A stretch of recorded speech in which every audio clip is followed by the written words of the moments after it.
For almost 5 years, the world has watched in horror as Syria has disintegrated into a brutal conflict, killing hundreds of thousands and displacing millions, both within and outside the country. Syria today is an unfolding humanitarian catastrophe, unmatched since World War II. In recent months, a new and broad-based diplomatic initiative was launched, for the first time involving all of the key countries in the conflict. The goal is to reduce the violence, isolate terrorist groups such as Daesh, and create the basis for an inclusive, peaceful, and pluralistic Syria we all seek. This weekend, we enter a pivotal phase in that diplomatic effort. Officials from the Syrian regime and an inclusive opposition, represented by the High Negotiations Committee, begin UN-sponsored negotiations in Geneva. This morning, in light of what is at stake in these talks, I appeal to both sides to make the most of this moment, to seize the opportunity for serious negotiations, to negotiate in good faith, with the goal of making concrete, measurable progress in the days immediately ahead. The world is hoping that both sides will move quickly to meet the needs of millions of desperate Syrians, to reduce the pressure on neighboring countries, to reduce the levels of migration, and to help restore peace and stability. The main topics on the agenda for these negotiations include arrangements for a nationwide ceasefire and establishing a path to a political transition that will bring this conflict to an end in accordance with the Geneva Communiqué of 2012 and UN Security Council Resolution 2254. Now, while battlefield dynamics can affect negotiating leverage, in the end, there is no military solution to the conflict. Without negotiations, the bloodshed will drag on until the last city is reduced to rubble and virtually every home, every form of infrastructure, and every semblance of civilization is destroyed. And that will ensure an increased number of terrorists created by and attracted to this fight. This conflict could easily engulf the region if left to spiral completely out of control. That is what the negotiations in Geneva can prevent. There is also an urgent and compelling imperative required by international law and simple human decency that we take steps now to improve the situation on the ground for the Syrian people. The humanitarian crisis, already disastrous and unacceptable, is actually growing worse by the day. The numbers alone are staggering. An estimated 13.5 million Syrians are in urgent need now of humanitarian aid. 6 million are children. Hundreds of thousands are still trapped in areas where food deliveries are non-existent or rare. Behind each of these numbers is a human being just like any of us, a man, woman, or child, experiencing suffering on an almost unimaginable scale.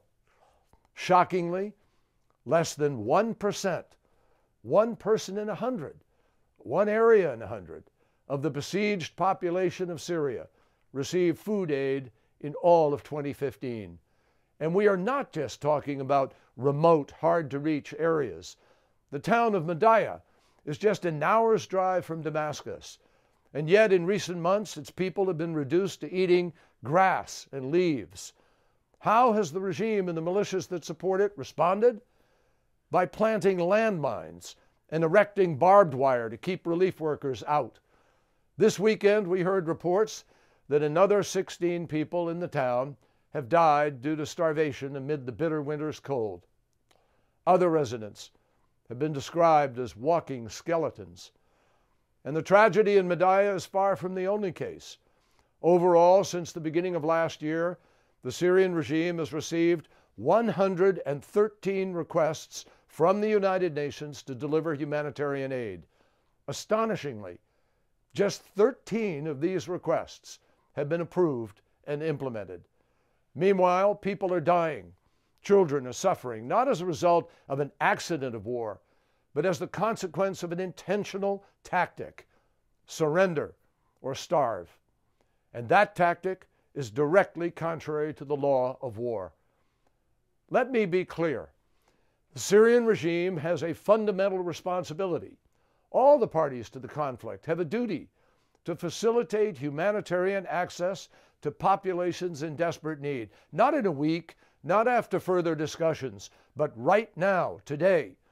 Under Resolution 2254, the government and all parties have an obligation as well to cease bombings and other attacks against civilians, not eventually again, but immediately. The international community must be united in pressing for compliance. Both governments supporting the opposition, and especially governments that are supporting Bashar al-Assad, whose forces control the vast majority of the territory under siege, have this obligation also. We must not forget what the Syrian people will always remember. Assad and his allies have, from the very beginning, been by far the primary source of killing, torture, and deprivation in this war, and the primary magnet drawing foreign fighters to Syria, giving cause to Daesh.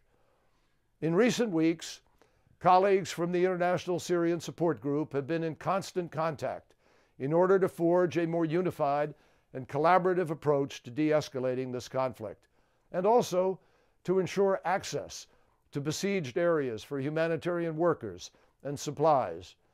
The world needs to push in one direction towards stopping the oppression and suffering of the Syrian people and ending, not prolonging, this war. Nothing would do more to cut the legs out from under Daesh than a negotiated political solution in Syria that would allow all sides, all parties, all countries to focus on defeating the terrorist group Daesh once and for all. This imperative was underlined yet again just this morning when terrorist bombers attacked a religious shrine, killing dozens in Damascus.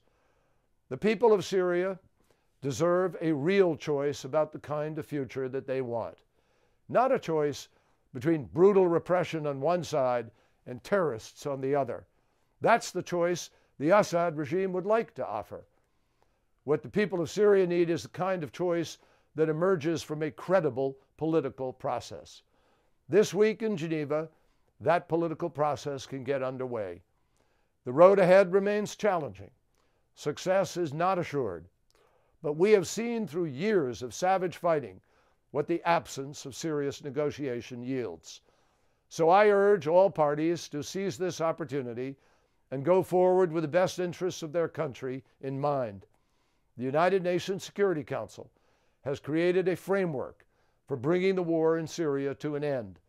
It embraces a ceasefire, humanitarian access throughout the country, a transition process, and elections within 18 months in which Syrians can determine the future of Syria. So the opportunity now is real and present to achieve a future that ensures Syria's unity, independence, territorial integrity, and non-sectarian character, to keep state institutions intact, and to protect the rights of all Syrians, regardless of ethnicity or religious denomination. We call upon the parties in Geneva to take the first urgent steps and not to miss the chance this moment presents.